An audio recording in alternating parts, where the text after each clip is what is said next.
Jangan baca komen-komen dalam social media. Betul. Kecil hati dia panggil aku opah. Banyak negativity. Selagi kita tak padam tu, dosa kita mengalir. Okay, let's go.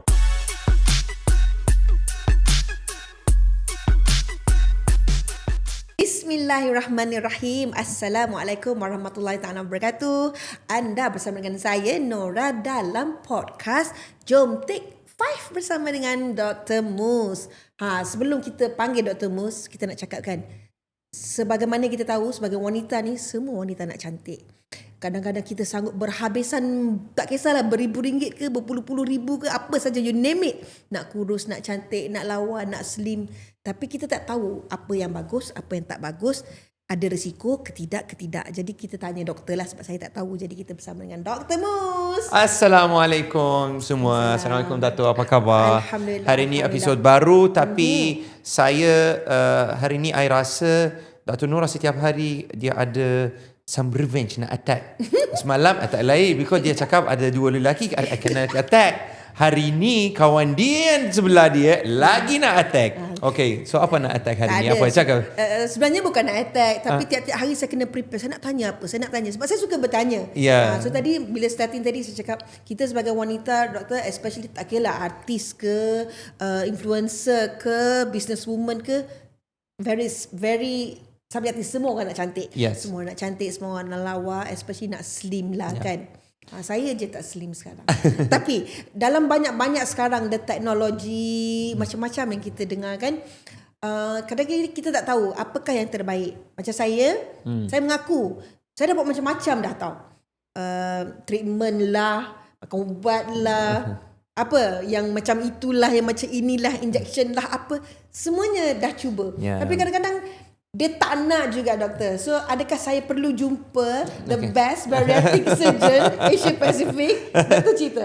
Okay, so basically kita come to the base, alright? Base dia macam ni, very simple. Kita kena kira berapa masuk, berapa keluar. Berapa masuk, berapa keluar? Okay, maknanya berapa you makan, berapa you burn. Okay. So kalau kita come to manusia, now put in mind, perempuan dengan lelaki lain. Okay. Totally different game. Okay. Kita kesian perempuan juga because ada banyak hormon ke, stres ke, badan dia kompleks sangat. Yes. Lepas tu, perempuan dia ada stages ikut umur dia jugalah. Especially bila hormon change, dia senang dia akan build up fat. Lelaki tak ada benda ni. Semua tak ada. Alhamdulillah, kita Sangat lagi tak ada. dah. Okay, Sangat tak ada. Okay, tapi at the same time also, the modification of masalah metabolisme dengan perempuan memang lain. Boleh berubah. Okay, now what is the principle behind it? Kalau kita kira, you kena tahu something we call it BMR, basic metabolic rate. Apa tu BMR tu? Dia apa dia cakap? Datuk Nora tu, berat dia berapa, tinggi dia berapa, ikut BMR dia. Apa dia cakap? Contoh dia, BMR you dia akan keluar 1600 calories. Apa benda ni? Maknanya kalau you take 1600 calories, you akan maintain berat tu for tinggi tu lah. Senang, very simple. Okay. Minus 500 calories daripada tu, you akan lose 0.5 kilo per week. Okay, that's the principle. Okay, now you boleh, macam mana boleh buat? You boleh, this is ikut your lifestyle. Kalau your lifestyle is sedentary lifestyle, different dah kalau you orang yang jogging selalu, different kalau you orang hiking selalu, different kalau orang yang buat macam crossfit, weightlifting, that's we call extensive type of exercise. Now salah satu, orang dia fikir, I buat macam-macam tak jalan. Macam saya lah. Itulah. Okay. You, benda ni yang you ubat, semua additives. Dia akan membantu masalah turun berat badan. Tapi you kena put the plan untuk turun berat badan. Ikut berapa calories you kena change your diet. Kena exercise extensively. Extensively maknanya lebih kurang you tidur dalam gym. And kena ambil masa 6 bulan sampai setahun. Tak boleh buat benda ni untuk dalam masa sebulan tapi dia tak jalan. Memang dia susah. Tapi dia macam chain. Once you dah pecah chain tu, dia akan jalan. Tapi you kena fikir for long. long term. Okay. Now, bariatric is a different game. This is an ultimate weight loss gain, and there is a way of doing it for certain people. Of course, kalau you kita fikir pasal bariatric, 100% akan lose weight. Tapi bukan semua patient qualified into bariatric. So I come to the point, kerana banyak benda yang kita buat, dia akan against losing weight. Akan slow down metabolism. Cakap doktor, buat macam-macam. Sekarang ni, satu hari I makan sekali je, tapi dia tak turun. Memang dia tak turun. Tak makan langsung. Memang dia tak turun. You kena makan betul, baru dia turun betul. So apa yang kita buat, kena patient kita akan tailor. Each patient ada cara dia. Tapi ada patient yang perlu rotan juga ada. Okay. Baru dia akan ikut. Tapi apa pun saya percaya bila kita selalu bersembang, kesihatan tu penting. Maksudnya apa saja. We have to work for our health. Betul. Yes. Maknanya kalau kadang-kadang bila kita terlalu besar, mungkin kita nak exercise pun susah, kita nak lari pun susah, nak hiking pun macam mana nak hiking. Okay, now, okay, kena fikir lain. Okay, kalau you let's say berat you tinggi, tak semesti you akan buat hiking, jogging because berat tinggi. Kena buat benda lain. Baring buat weightlifting, lagi empat dia tinggi. Ada banyak benda. 3 tahun pun dah sampai. Yang tu kena rotan. Okey lah. Okay, baru berjalan. Okay, apa pun kita nak cerita, back to tadi, kita sebagai seorang artis, selebriti, apa-apa perempuan lah, kita semua nak cantik. Yes. Dan saya percaya sekarang ni, dulu orang macam sorok-sorok pasal lose weight lah, dia buat macam ni, tapi dia kata begini. But I think now kita lebih open, because bagi saya, kita pun kena share juga kan, ada faktor kesihatan, kita share dengan orang semua. Jadi tetamu kita pada hari ini, dia special tau. Memang sangat-sangat special. Untuk you special. Untuk manusia luar sana very special. Untuk saya lagi special. Wow. Because orang tu was my kickstart in my career to be famous in this field. Wow. Ini orang membantu saya from the first very step. Nama saya memang dah join dengan dia macam tu. Okay, wow. Okay, saya nak nyanyi lah. Saya nyanyi. Doktor nyanyi. No way. Kata Becah baik. mic kena itu. Kata very close. So at least you can. Sayang, I boleh ikut bila dia menang. Dia nak. Okay, kita introduce dia. Sebenarnya tak payah introduce pun, tapi bila kita dengar tune ni kita tahu dah siapa. Okay. Kita nyanyi sikit. Nak juga nyanyi sebab memang kalau tak boleh tak nyanyi. Okay. Nanti dia kena sambung Oh, dunia ini penuh kepalsuan. Oh, mungkinkah tiada keinsafan? Betul ke? Suka hati je tukar lirik dia. Sama kau. Betul dia macam mana Datuk? Betulnya?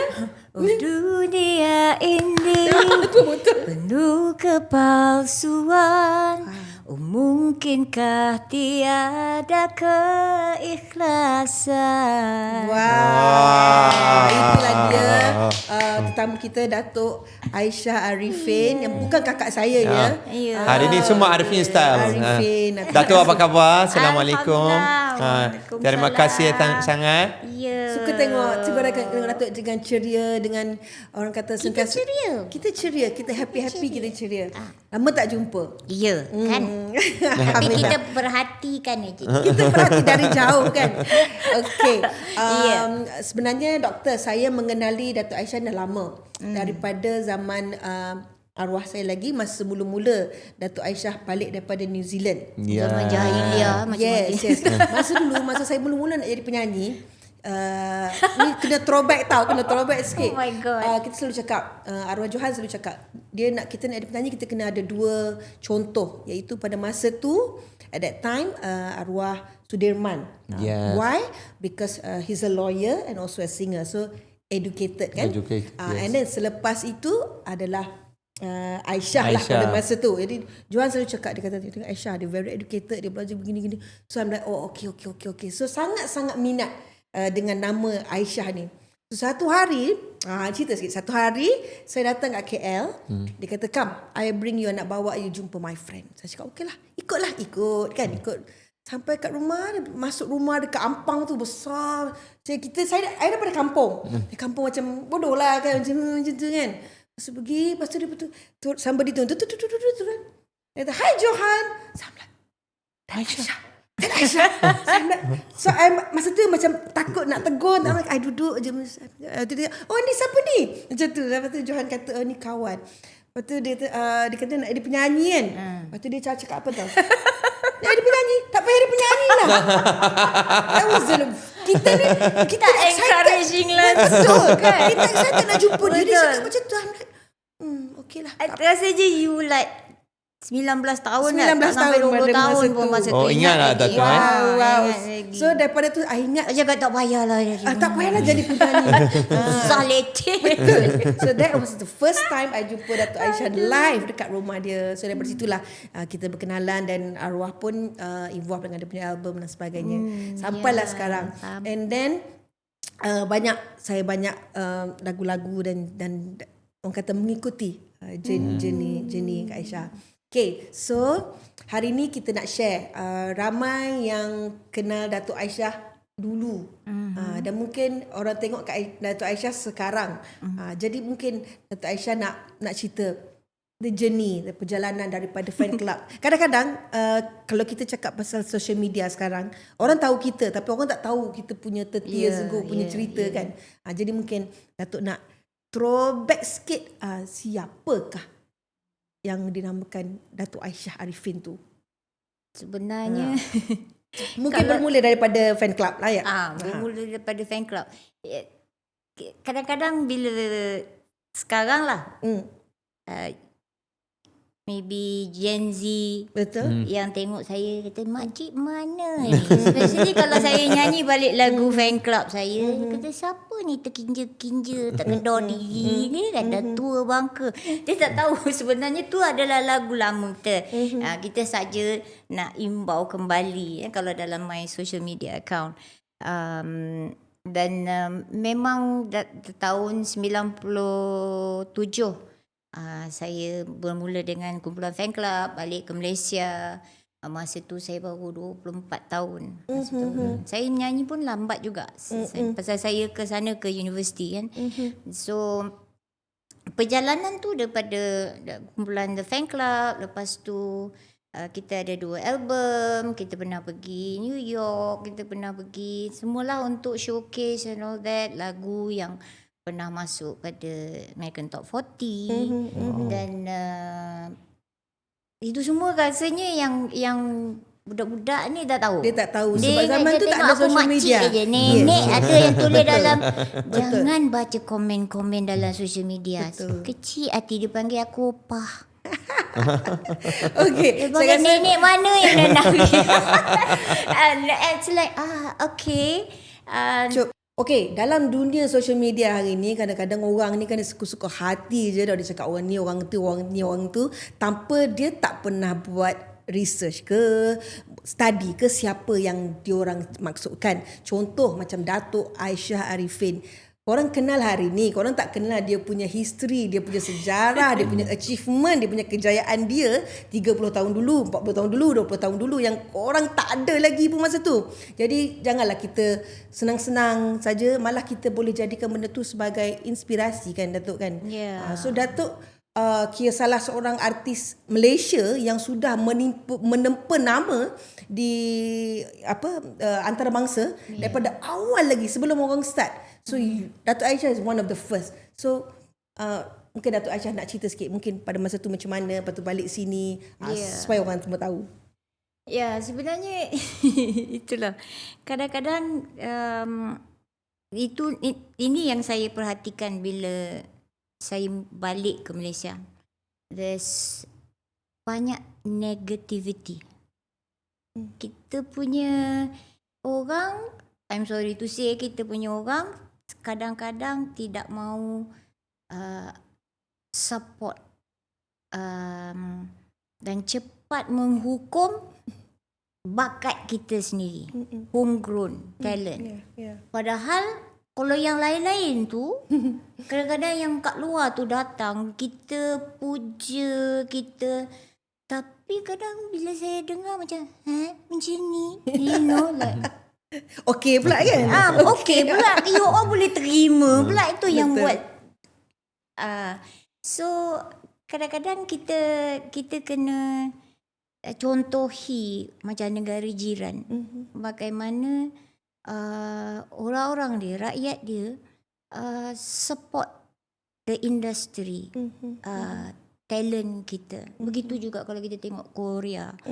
Kan bagaimana K-pop boleh jadi international. Kerana there is a support. Sampai kan yang I pernah baca lah, Parlimen Korea tu sendiri membuat, I tak tahulah sama ada perundangan atau bill whatever tu untuk support the music K-pop industry tu supaya boleh jual sebagai satu produk antarabangsa. Kita kena tukar kita punya pemikiran kita untuk jangan cepat kejam lah. Kita suka kejam. Kenapa suka kejam orang? Apa kejam-kejam? Astaghfirullahaladzim. Kau semayang 5 waktu, baca itu, doa macam tu. Tapi bila baca, apa ni? Senang aja kita. Tu jadi, itulah macam Kak Syah rasa macam kita kena ada rasa support. Kalau nak tegur, kita boleh tegur secara baik. Tak payah dengan sindir, dengan negativity, menghentam sampai macam tak ada harapan lagi. Macam membuatkan orang down, membuatkan orang yang ada talent pun rasa macam tak payahlah kalau macam ni kan. So it's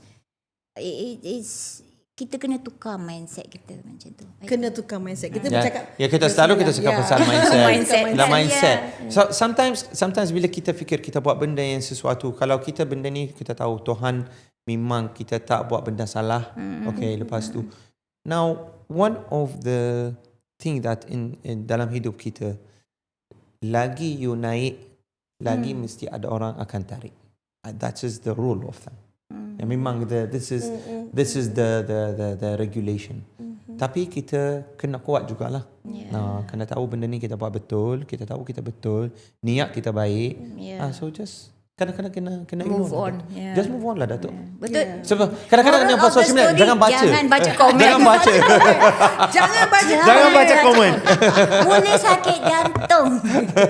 Serius kan? Actually betul memang this is serious talk tau. Kadang-kadang memang yang menulis tu kena memang tak kira siapa. Kadang-kadang saya tak suka baca komen, tapi kadang-kadang baca juga komen.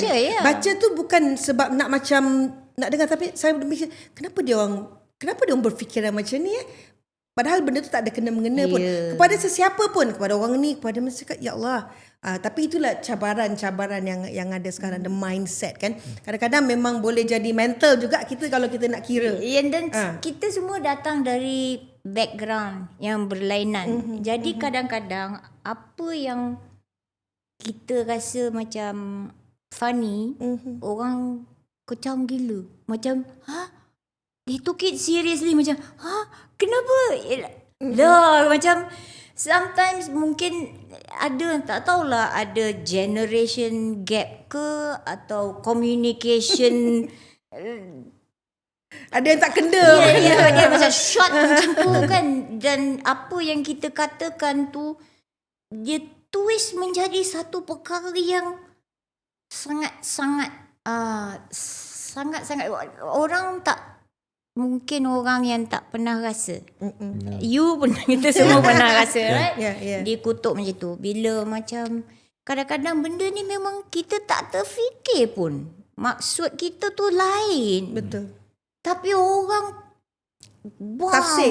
tafsir. Kadang-kadang tengah tengok video kat mana-mana social media tu, masuk situ, rasa macam nak sakit jantung. Orang kutuk kita macam dia dah confirm kita masuk neraka macam you know. I kata lah, macam tu dia orang. So kadang-kadang kita kena gunakan perumpamaan.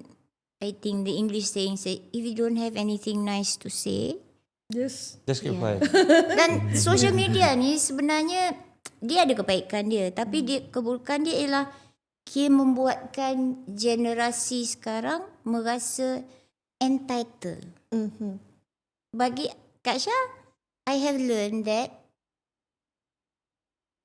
bukan, walaupun kita tengok something dalam social media, kita tak, kadang-kadang I rasa dia orang rasa dia mesti nak komen, mesti nak komen. Yang tak reti tentang pasal vokal pun nak cerita pasal vokal. Puas hati dia kan. Macam dah puluh-puluh tahun. Kau cakap apa ni dia? You know, like, but the thing is macam Kak Syah, lagi kita belajar pasal agama, kita jaga hablum minallah, hablum minannas. Jadi kalau kita buat salah dengan orang, dengan Allah, kita boleh minta ampun direct. Allah. Bila kita buat komen yang kita tak padam, kita tak tahu hujung pangkal betul ke tidak.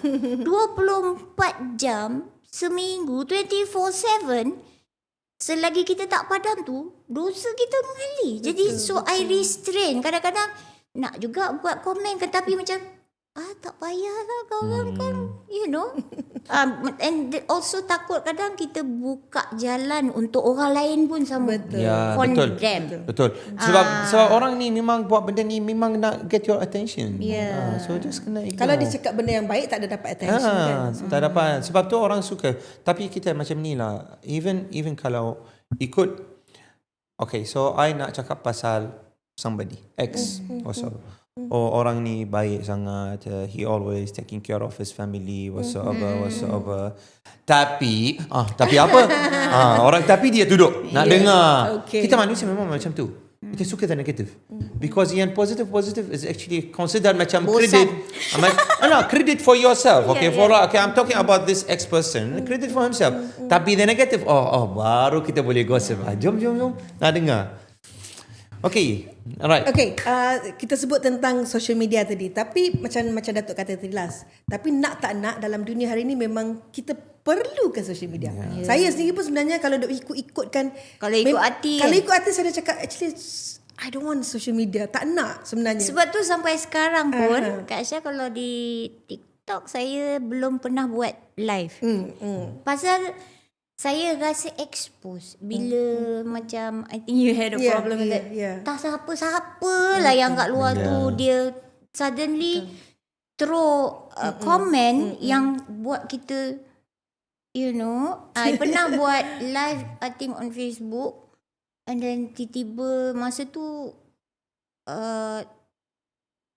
persembahan saya dipertikaikan dalam menggantikan Datuk Siti Nurhaliza. Alright, okay. Jadi, lepas tu, the thing is, orang kita also suka bukan saja memberi komen yang bernas, membina. Orang kita suka kutuk rupa, hidung, penyek fizikal. Because dia benda lain dia tak kerti nak cakap. Dia kata hidung kemek lah. Kalau dulu macam tong drum. Astagfirullahalazim. Okay, bila kita sebut tentang body shaming kan. Body shaming. Sekarang dah ada akta, kita boleh saman orang boleh cakap. Actually from medical point of view tak boleh. Okay. Even doctors kita tak boleh body shaming into patient. Hanya orang yang pernah rasa body shaming akan you rasa macam alah orang main-main. No, but it's not. Because kalau benda ni terjadi kepada anak-anak kecil, daripada kecil dia kena, they will have a mental trauma dekat psychological effect. Jadi kita sebagai community kena faham tu. Kerana saya memang selalu je lah. Saya macam serba salah. Aku hidung kemek. Dah Tuhan jadikan aku hidung kemek. Kalau aku tukarkan, kenapa alih tukar kejadian Allah. Jadi there's no win. Ada je tak kena. Ada tak kena. So like bila mula-mula I masuk, mula-mula dulu I punya account ada 300 orang. Lepas tu baru masa masuk GV barulah nak kena ramaikan lah. Okay. So I made the mistake lah. Kita ni pun curious lah nak tengok kan apa orang komen. I tell you, it was the most devastating. Orang tak tahu macam mana rasanya bila orang, kadang-kadang orang ni tak tahu cerita pun. Betul. Orang tak tahu cerita yang sebenar. Dia tengok, dia tangkap, dia janji dia dapat komen, you know. Yeah. And dia tak tahu banyaknya air mata kita yang jatuh kerana komen-komen dia orang. Betul.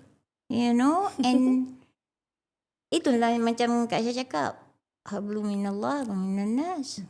Selagi you tak minta maaf dengan orang tu, Kita dapat pahala. Dapat banyak pahala. Kak Aisyah ada pernah sekali sampai Kak Aisyah rasa pita, rasa terus, I rasa I have to lie down. I just cannot take it anymore.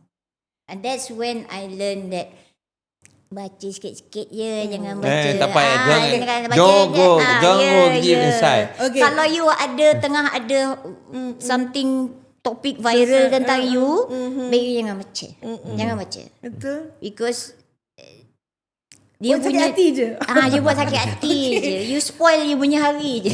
You spoil your day. Okay, bila kita sebut tentang komen-komen tadi, viral dan sebagainya, tapi tak dapat dinafikan juga. Kalau kita tengok di dalam dunia hari ni lah, ramai yang mengenali, saya kenal Datuk Aisyah dah lama, tapi ada golongan-golongan muda yang mengenali Datuk Aisyah melalui program reality TV dan sebagainya. Jadi orang kata like it or not, ada juga advantage kat situ. Yang baru mengenali, I know, pernah dengar macam tu.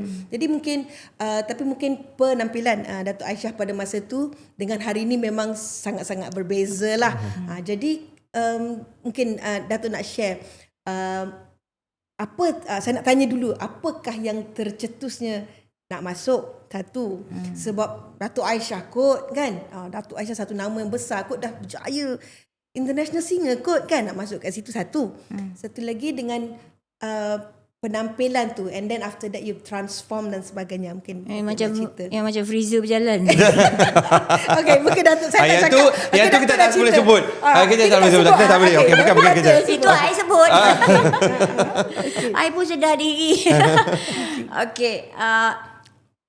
Terus terang, boleh cerita ke? Tak kena sensor.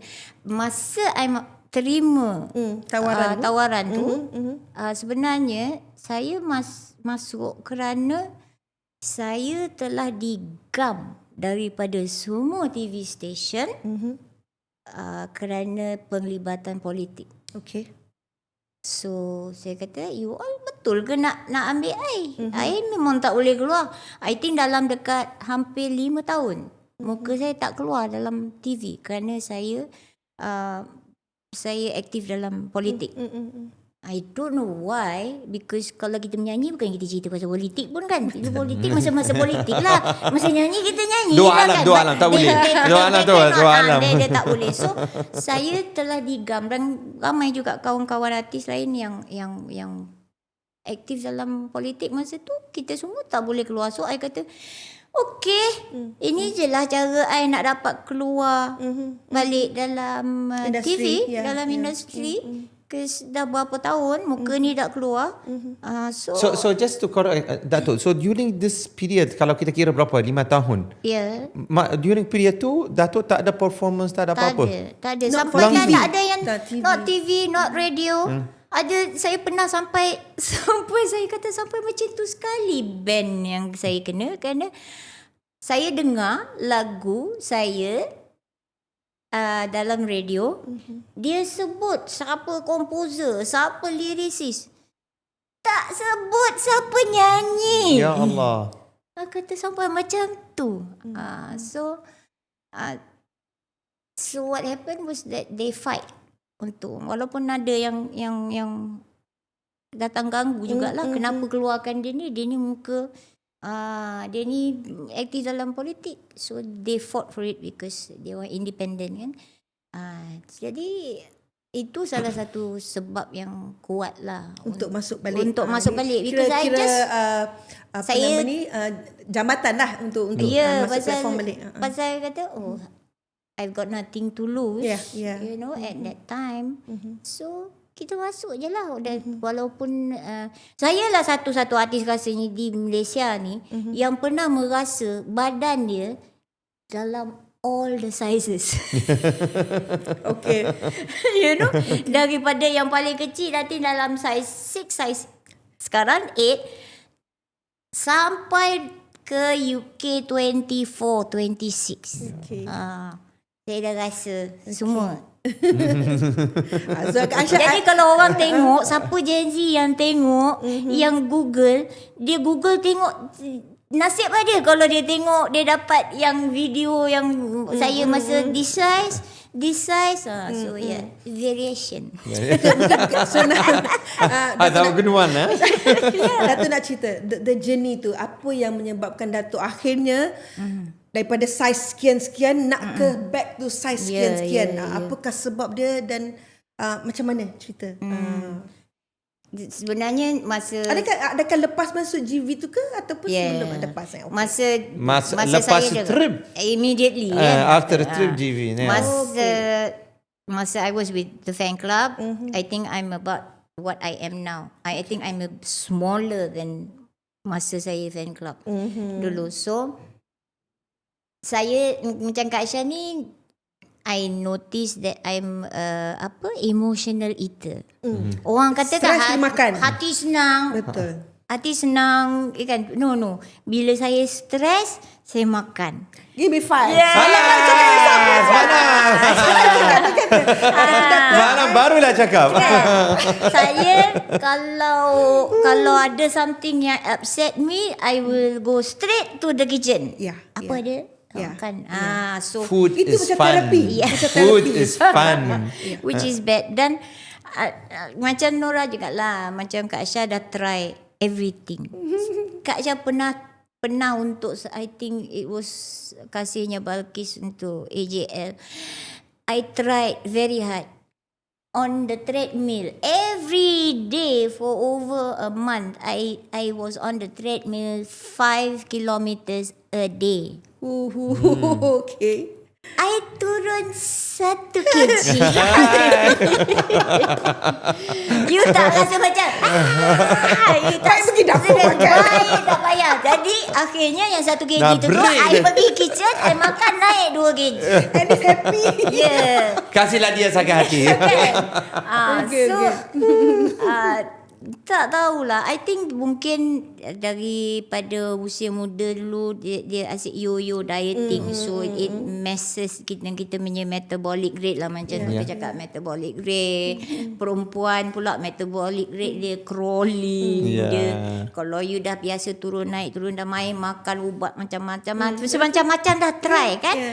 Tapi dia tak jadi juga. Jadi masa dalam GV4 tu, I think I was like almost like my biggest, hampir yang paling besar lah.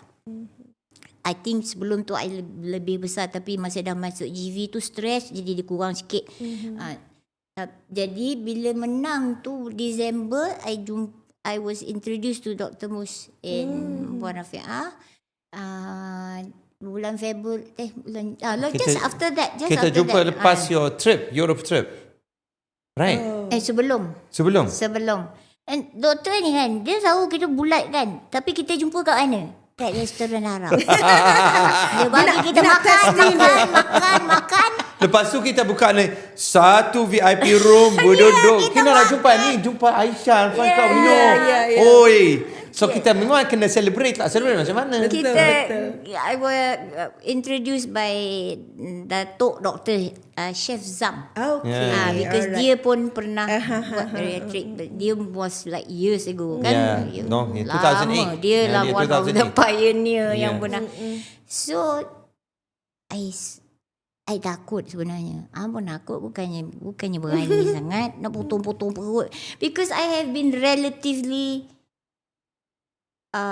healthy. Tak ada penyakit kronik ke tak apa? ada. Masalah. Alhamdulillah. Ingat semalam apa kita cakap, kita ada dua jenis patient. Yang kita, one we call it central, one we call it global.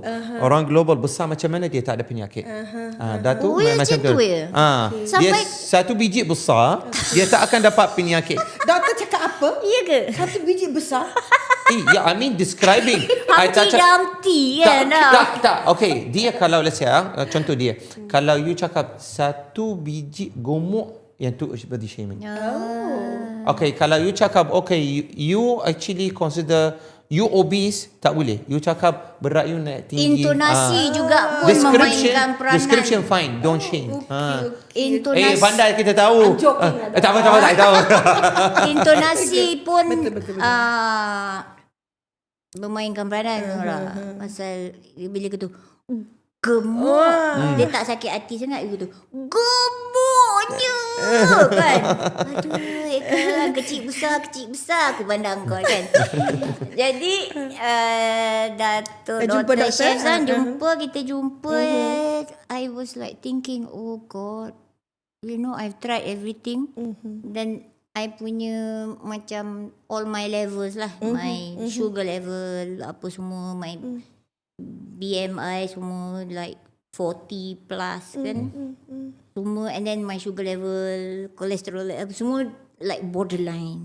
Kata, kau kalau nak tengok anak kau kahwin ke, dapat cucu ke, you have to do something about this, you know, realistically. So I had a good talk to myself. What are you? Who are you trying? Kadang-kadang, ask yourself. bila orang yang dah obese ni, dia dah macam totally out of control. Dia go into denial tau. Betul. Cermin pun tak nak pandang. Jalan-jalan kat rumah, avoid cermin. Dia dah ada satu taktik tu. Dia tahu cermin kat mana kan. Dia tak nak kasi kat rumah kan.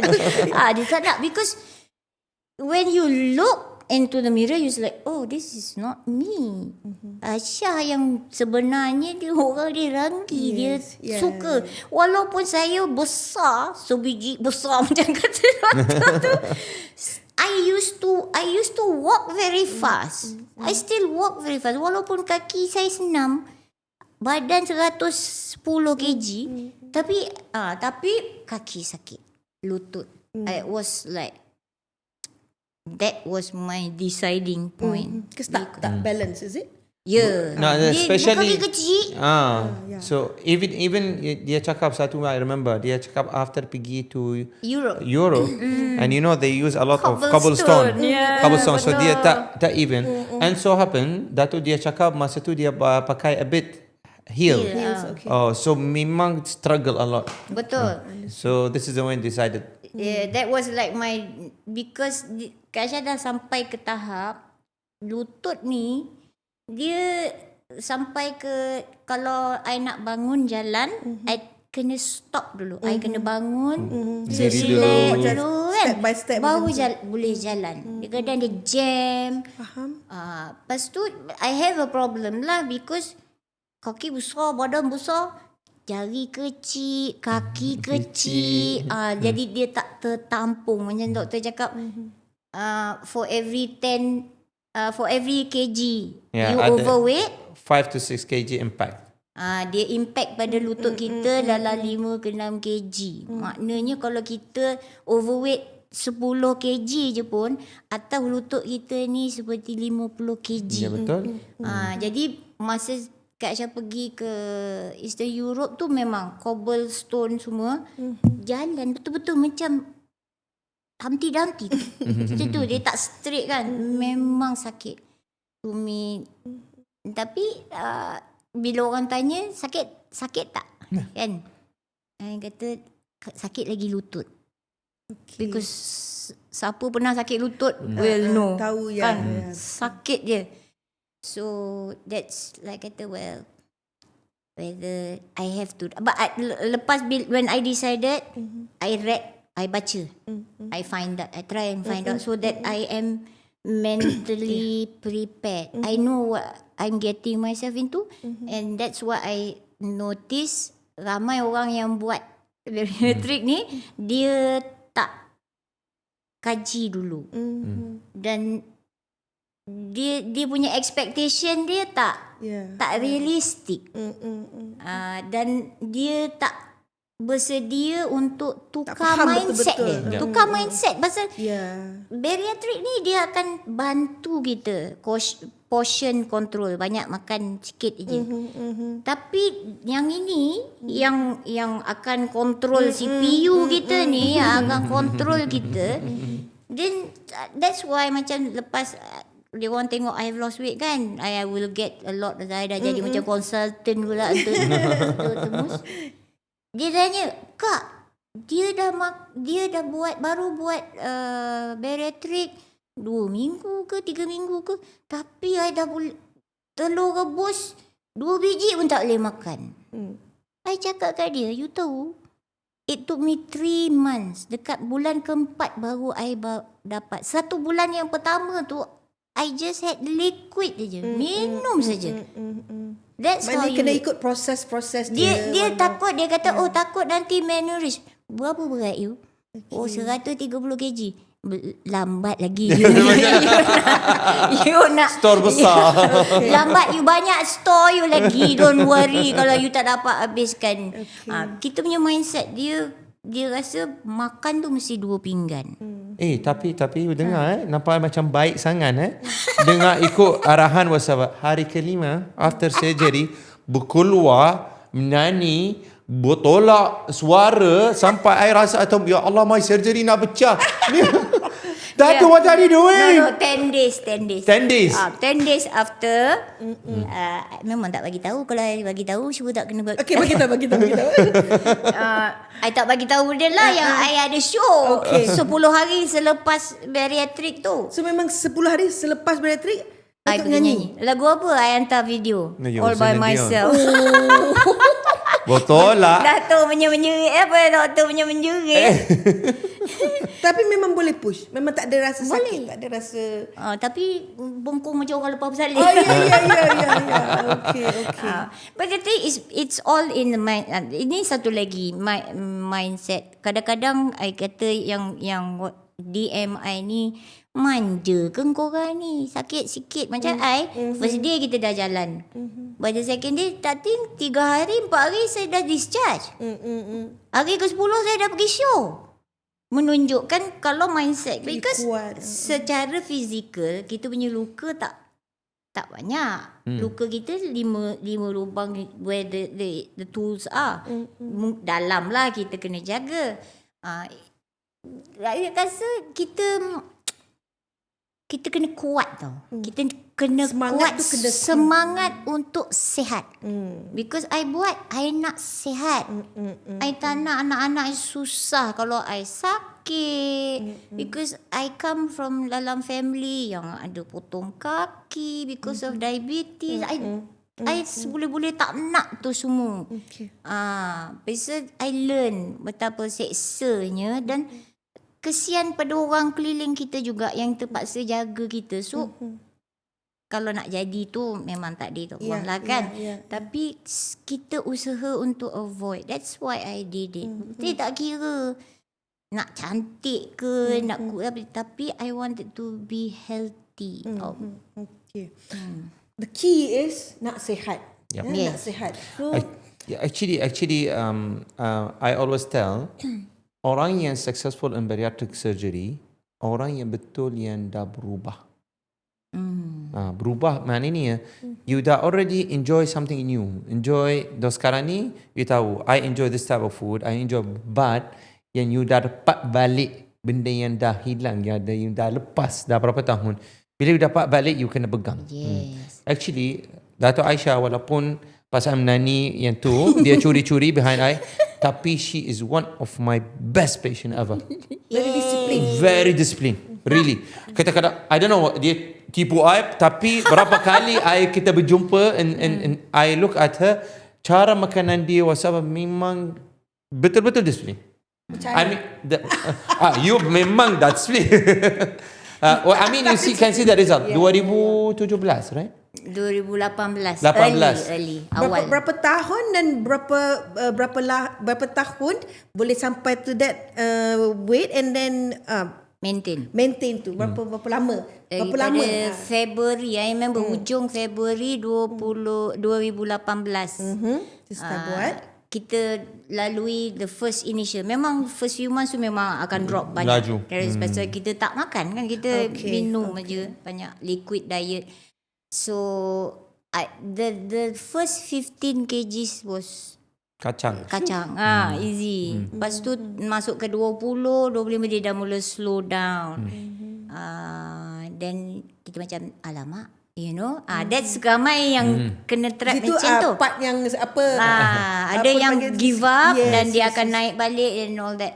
So I learn macam I got tips from Dr. Mus kata macam kalau kita dah biasa sangat tak makan karbohidrat and all that, body kita dah pegang kita Yep. punya fat tu. Yep. Jadi Betul. kita kena crash Yes. the diet. 1-2 hari makan nasi. Jadi dia confuse balik dia punya tu. Oh, she's like benda-benda macam tu lah. And then I read up what do I do, and then I start having to exercise lah. Dia tak ada no easy way out. Jangan ingat you buat bariatric you tak payah nak exercise, you akan kurus je banyak. Shortcut lah. Cantik tak No ada shortcut. shortcut dia tak. Bila orang kata shortcut tu, Tidur je esok kurus. ya, kita tengok besok kurus je. Tak adanya. You have to still work. And macam my journey, it teaches me a lot of things. I find out that I'm an emotional eater. So I hilangkan toksik dalam kehidupan I. Buangkan Jadi, stres tu, Ya, buang tu. buangkan stres. Yeah. Jadi because I know kalau I stress, I akan straight go cari makanan or something. Then I tak makan nasi banyak sangat, tapi kelemahan I is carbonated. Oh, yo. Gas kan. Yo. Gassy drinks. Lepas tu kuih. Betul. Gula-gula, coklat, Sikit-sikit, benda yang sikit-sikit. pastries, benda nampak kecil je kan. Itu yang macam anti calories. In terms of like heavy food, I okay. So I learn, okay, those are my and then macam I play psychological apalah. Jadi kadang-kadang I kelakar tau bila baca komen daripada orang yang bertanya pasal ni. Dia kata nanti malam nak makan apa? Kau boleh tak jangan fikir pasal makan. The whole idea that you buat bariatric is to lose weight. So I try to jangan fikir, jangan dekat dengan makanan tu. Jangan makanan tu accessible aja. Ada je. Memanglah you akan go back tu. So jauhkan. Then I will because I do a lot of art, I buat art. Jadi dia leka. Lebih-lebih pun I minum. Lupa makan Dia leka je. So I don't think about the food. Lepas tu I treat myself. Benda yang budget yang I beli untuk makan, kalau I tak makan, then I will buy tudung baru, Okay. baju baru. Bila I lose a size, Okay. I Treat reward yourself. myself. Yes. Ni duit aku tak makan kuih apa semua, aku beli baju lah. Aku dapat. So benda-benda macam tu. And sebenarnya dia mengajar diri kita untuk kenal diri kita sendiri. Who we are. Might work for me, might not work for you. So you kena kenal diri you, how you manipulate diri you. Actually banyak benda yang disebut tadi. First and foremost, we mention about kalau you nak kurus, pasal apa kena change your circle ataupun berubah circle you, change the interest of it. Nombor 2, dia cakap pasal makanan. Always kena fikir pasal makanan as secondary, no primary. Nombor 3, dia cakap pasal distraction. Okay, you akan distract your thinking. Apa benda yang kasih you akan go to the food. Akan distract yourself with something else. Number 4 is actually akan reward yourself. Sebab tu, let's say for example, for me also I reward myself. I ada kalau pergi macam exercise, macam go running, you see me macam nak pergi party. The colour kena match, whatsoever, the So you type feel of good about you feel good. yourself. Something going for something fun, Yeah. something fun for it. Then the whole idea behind it, bila you macam mana nak pegang, okay, and paling penting actually that principle kena faham. What is good for me may not good be for you. Sebab tu also you kena faham berapa you pandai, badan you lagi pandai. Betul. So what that tu dia cakap tadi, one of the principle yang kita cakap pasal body shocking. You buat benda yang sama je, makan benda yang sama, makanan yang sama, tak turun exercise dah. yang sama, you tak kena berubah. Change your exercise. Take 2 to 3 days. Makan semua salah. Semua yang goreng wasaba. We shock your body. Dia akan back to the track. So this is why remember kita cakap kita akan belajar daripada ini. Yeah, So I belajar macam mana Dato' Aisyah dah sekarang ni one of the pioneers in my field actually, and is still from 2018 and now we are 25. This is we are talking about 7 years. Alhamdulillah nampak. And actually dia kalau ikut berat badan dia ada some few years ada berat badan turun, tapi ada some few years banyak body image dia terchange Allah. Tapi yang paling ketara saya rasa self confident kan. Yes. Kita kurang rasa insecure. Ya, dan betul, sebagainya. betul. I wish I had done it earlier. I think Puan Rafiah selalu cakap that. Marah Rafiah dan Rafiah ini Chef Zam. I wish I had done it earlier. I think my life might have been a bit different. Yeah. Okay, soalan yang selalu orang tanya. Orang suruh saya tanya doktor. Okay. Sebelum saya tanya soalan tu, saya nak sentuh tentang emotional eater tadi. Datuk sebut tadi. Memang saya rasa saya tak tahulah kita perempuan ataupun saya rasa ramai perempuan banyak macam tu. And saya memang salah seorangnya. Ni nak share. Baru-baru ni saya memang stres. Okay. You know what I do? Saya pergi makan durian. Astaghfirullah. Saya makan durian. Doktor. Saya nanti doktor. Oh my Nama God. Allahu Akbar. How much sugar is in that? Satu box tu 1 kilo. Okay, you kena faham. Contoh dia kereta dia kalau berfungsi betul, okay, not EV car, the normal car, dia ada engine, dia kena minyak hitam, kena hidrolik, kena air, kena petrol, kena semua, baru berfungsi betul. Badan you sama. Kalau you kasih, let's say for example macam tadi kita cakap pasal BMR, you kena perlu 1500 calories. Okay, you cakap 1500. Okay, I take satu durian 6700. Teh tarik I 2000. Okay, kuih tiaw I 300 wasapa. Dah dapat 1500. Exactly 1500. That 1500 metabolism dia dalam badan you lain. Dia akan macam mana badan you akan react to it lain. Okay, so now bila you come to the point, kenapa semua perempuan accept the idea bila dapat tempoh dia before the period kena cari benda macam manis. Chocolate mainly. Actually, it's just to counteract the hormonal changes. Is basically because chocolate, one of the thing is actually increase the serotonin, hormone of happiness. Happiness, yeah. That hormone of happiness is the same one come from the emotional eater. It's the same one come with Dato when she do her art. Okay. What does she do when she does her art? She actually sit and sing whatever she is enjoying. That hormone go up is the same hormone come from the exercise as well. Remember kita cakap tak pernah jumpa orang lepas habis exercise dia akan menangis. Dia always happy because dia akan keluar hormon. Okay, now you pandai cari macam mana you keluarkan hormon happiness you lain pada makanan. Because kita punya di Malaysia ni, lain negara jugalah, budaya kita memang it evolves around food. Yes. As a food driven. Yes. Kan? Kenduri makan, kenduri mati pun tahlil pun makan, birthday makan, Datuk, kalau masuk mall, kata makan, masuk mall makan. So everything berfokus kepada makan. Jadi kita kena aware of that. Kadang-kadang ada setengah orang bila dia diet, dia jadi macam antisocial. Pasal dia tahu dia nak keluar malam kan jumpa kawan-kawan lagi pula kan makan macam tu. So macam Kak Aisyah dulu, masa I try to just like masa I just had my bariatric, I can only just drink. First month I can drink, minum saja. Kadang satu gelas pun tak habis. Saya rasa kenyang. Tapi I still go out. I kata it's okay, korang makanlah. But I'm here for the company, not for the food.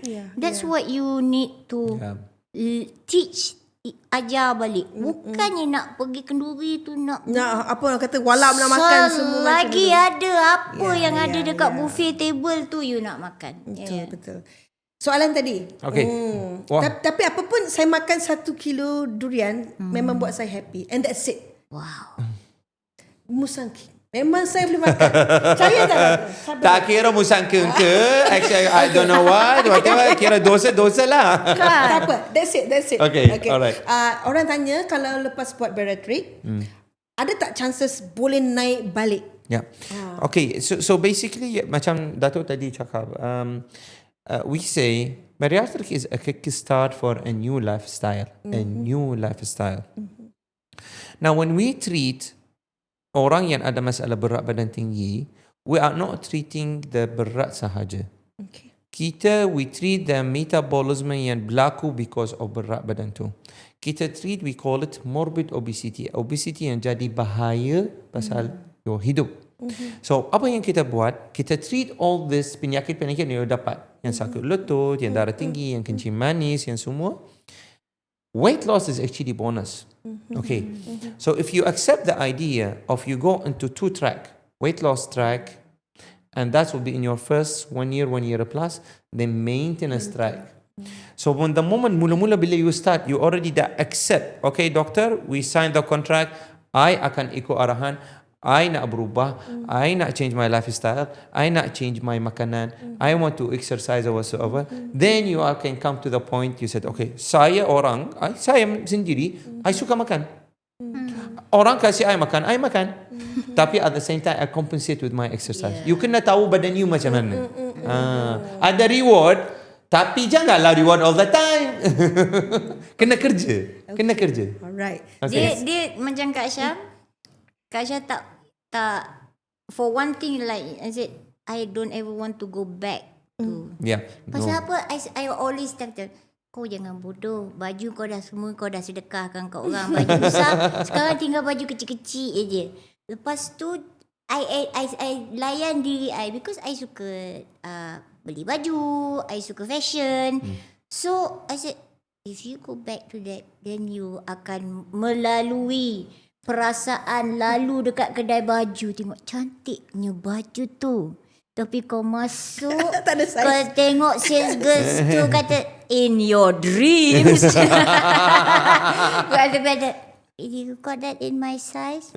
Budak tu macam kita dah tahu dah dalam kepala otak dia, kau janganlah nak berangan makcik, kau nak masuk tu.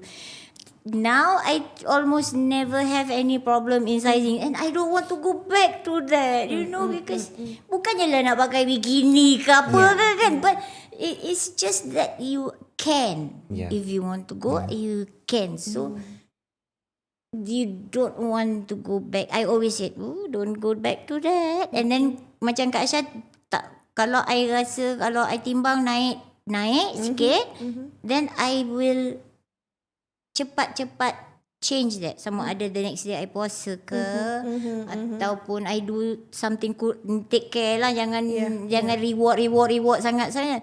So that it goes back to in my other range of my target weight lah. Jangan tunggu sampai dia dah macam out of, dah naik sampai 5-10 kg. Nak turun balik susah. So penting yang talk about this, actually the moderation. Okay. So kalau let's say for example, you tak rasa bersalah kalau instead of makan the whole durian, you makan macam 2 ulas ataupun 3. That's it. It's okay, fine. Betul. Just satisfy yourself. Which is, this is where basically you come to this.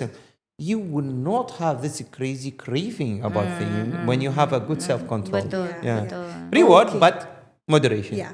Okay, I think sekarang kita dah jelas dan Datuk Aisyah pun sekarang dah semakin sihat, semakin ceria, dah back to sebab macam dulu macam muda balik. Ada boleh pakai baju lama. Ada simpan baju boleh masuk, boleh pakai.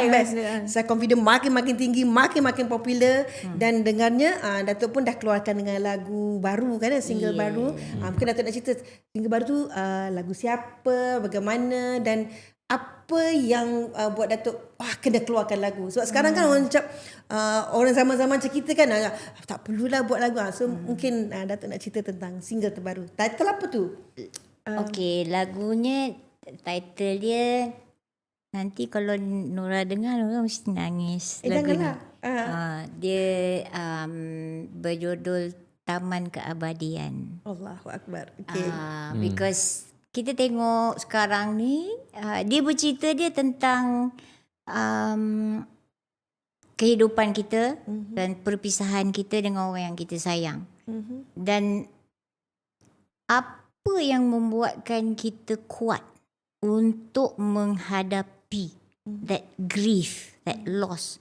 Masa kita rakam lagu tu, macam-macam lah kejadian yang menyentuh perasaan community dalam social media. Kak saya tengok yang even yang anak gajah mati tu menyentuh perasaan mak dia tunggu. Ini haiwan dia, kasih sayang dia. Lepas tu dan kita tengok the FRU berapa ramai yang meninggal, dan lepas tu yang kemalangan bas UPSI. Jadi lagu ni tulis oleh Yuka Karisma dan dia menceritakan macam mana kita lalui the grief dengan hanya satu pegangan kita, iaitu bila ada ruang, satu hari kita akan bersama juga di Taman Keabadian. Itu saja yang kita boleh pegang untuk lalui hari-hari orang yang tinggal. Hari-hari yang mendatang ni tanpa orang yang kita sayang. Kan sama je kan, macam Kak Syah. Kak Syah the last one standing in the family. Saya seorang je tinggal. Adik-beradik tak ada, mak tak pak tak ada semua. So kita pegang satu je. Kita bujuk diri kita. Dalam kita akan berjumpa juga nanti di taman yang abadi, di negara yang abadi. Masya-Allah. So sudah pun lagu tu dah keluar kan Datuk? Parts of it dah Ya, keluar. Boleh dengar sikit boleh? Bagus Datuk. Okey. Kita ingat Ni dia live ni. Live ni? Alright. Silakan nak belanja. Dia kan Okay, istilah belanja. you kena faham. For you guys, bila dengar orang lain akan menyanyi, consider for you something natural. You think about the tone, whatever. For us, it's totally different game. Like seeking a miracle or something. Dengar orang menyanyi with this equality of voice is really big fun. For us, as a fan for all this thing, yes. Kejap, boleh cut je tak? Aku dah lupa lagu ni baru. Okay, cut. Jap. Nanti sambung dengan Datuk nyanyi sikit je, tak apa, sikit je kot kan. Dia boleh promote. You kan buat lirik juga. Yeah. Makna lirik. You kan di Indonesia ni? Okay. Start dengan Ya. Sekejap, I pasang je. Jap. Cuba. Betul. I baru ni I buat live. Lepas tu orang tanya, Datuk nyanyi sikit lagu baru. Sekejap Haram dah ingat. Betul. Kan? Mind block. Betul. Mind block. Chorus ke sikit-sikit je, tak apa. Kalau nak kita bantu ke? Nak pasang ke? Dia punya It's a ballad, lirik dia. ballad. Mana pergi? Kita tu, lepas tu attend sikit lagi dan kita ni lah. Ya, almost lah. Kita dah Ya, 1 ya. jam lebih. Oh, nice. Oh ya, apa? Dekat radio. Dekat.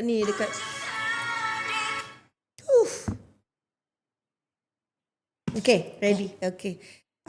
Taman Keabadian. Taman Okay, Datuk Aisyah, kita nak dengar secara live kan, Doktor? Yup. Sedikit nyanyian daripada Datuk Aisyah. Taman Keabadian. Silakan. Engkaulah nada yang indah tercipta di dalam jiwaku. Biarlah semua menjadi kenangan yang paling terindah. Jikalau ada ruang kita kembali bersama. Semula aku percaya masa akan tiba dalam taman keabadian.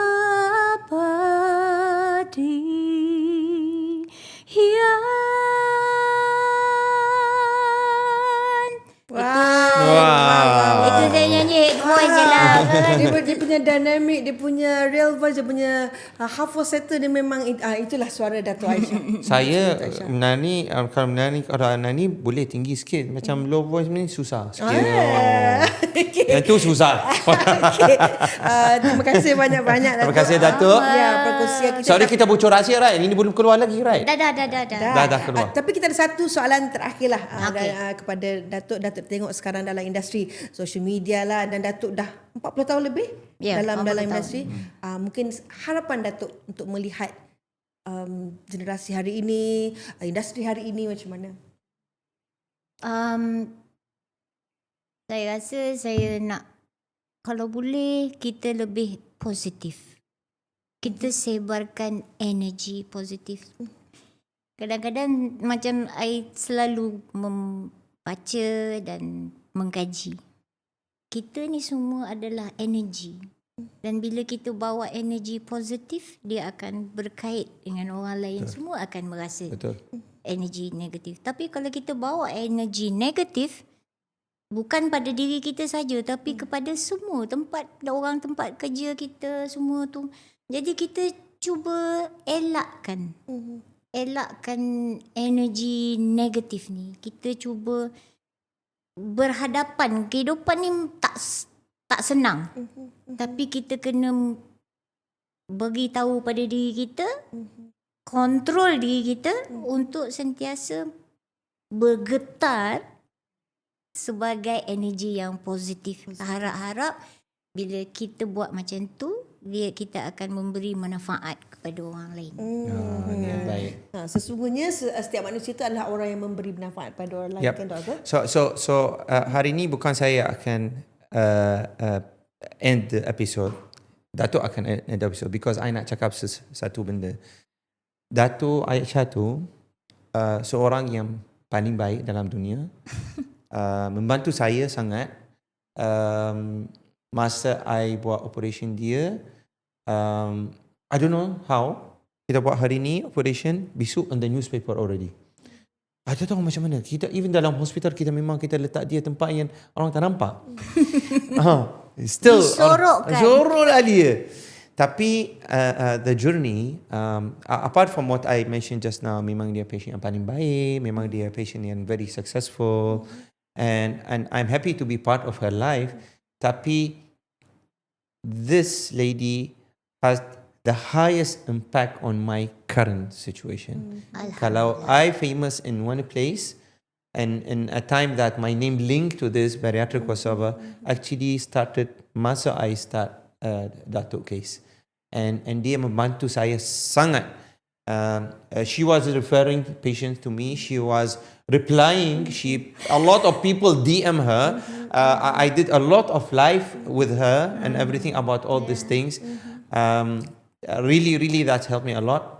Terima kasih sangat ni Datuk. Terima Ini kasih. memang betul-betul memang untuk orang yang baik dan suka membantu sangat. Dr. Mus juga beri melalui bariatrik memberi Kak Syah a new list of life lain. Kalau dulu kita jalan, kalau nak berlari dengan anak pun tak boleh. So sekarang kita boleh main badminton pun boleh dengan apa semua tu. Betul. So it's a new life. So benda ni reciprocate dan juga kita cuba nak membetulkan persepsi. Pasal bariatrik ni relatively new di Malaysia. Walaupun dia dah ada lama di Malaysia, tapi orang tahu tentang bariatrik ni melalui macam kitalah yang betul, buat. betul. Jadi kadang-kadang persepsi tu tak betul. Jadi kita sebagai patient yang dah lalui ni macam kita kena main peranan jugalah, kena membetulkan persepsi masyarakat. orang masyarakat. Benda ni adalah satu operation. Dia bukan cosmetic surgery. It is an operation. Okay. Jadi benda-benda macam ni kita cubalah Dr. Mus dalam program dia apa yang kita boleh buat untuk bantu membantu pengetahuan. Knowledge is very important. Yeah. Untuk buat apa saja pun kita kena ada knowledge. Kalau tak, Jadi saya rasa hari ini memang Dato' Aisyah memberi banyak sekali ilmu, perkongsian yang sangat bermanfaat untuk semua. Orang lebih clearer, lebih faham, lebih jelas lagi. Dan saya lah nak terima kasih juga pada doktor. Terima kasih, Datuk. Saya rasa doktor telah banyak memberi harapan baru kepada semua Alhamdulillah. pesakit yang telah melalui pelbagai jenis ataupun kesusahan, memberi harapan baru kan, memberi keyakinan yang baru. Setiap patient ada cerita. Yes, Dan betul. saya rasa ramai yang berterima kasih kepada Dr. Terima kasih, Musa. Datuk. Jadi untuk anda semua kalau nak dengar information benda-benda yang bermanfaat, kena stay tune dekat Stay tune, kita yes. punya podcast Jom Take 5 bersama dengan Dr. Mus. So, Okay. terima kasih Doktor. Terima kasih, Datuk. Terima kasih, Datuk. Okay. So, kita jumpa lain kali. InsyaAllah. Okay. Thank you Doktor. Okay, thank you. Terima kasih. Right. Datuk. You lupa something. Oh yeah. Okay. Sorry. Not me, Not me, dia. Okay, I buat closing kan? Okay. I buat closing je. Kita nak ni nak sebut kita. Let's creative. Okay. I buat closing I'm waiting for that. Okay. Closing Okay, Alhamdulillah saya rasa hari ni kita semua dah dapat ilmu yang sangat bermanfaat, perkongsian yang sangat ikhlas daripada Dato' Aisyah sendiri, bagaimana journey dia telah lalui, perubahan yang dia lalui, macam-macam proses yang dia lalui, sangat-sangat informatif. Dan saya rasa saya nak terima kasih juga kepada Dr. Mus. Terima kasih, Dato'. Seorang doktor yang sangat dihormati dan sangat dah banyak memberi harapan baru, keyakinan baru kepada semua pesakit-pesakit, patient. Mungkin tak lama lagi saya. Amin. Jadi saya rasa mungkin orang di luar sana pun boleh sama-sama orang kata lebih memahami lagi apakah bariatric surgery dan sebagainya. Terima kasih. Terima kasih Datuk. Terima kasih Dato' Aisyah. Terima kasih. Okey, dan akhir sekali kita nak terima kasih kepada kita punya penaja hari ini iaitu Next Creative. Jadi kita jumpa lagi di lain podcast. Jangan lupa podcast Take 5 bersama dengan Dr. Okay, terima kasih Next Creative and see you for the next episode insyaAllah. Bye. Alright. Betul.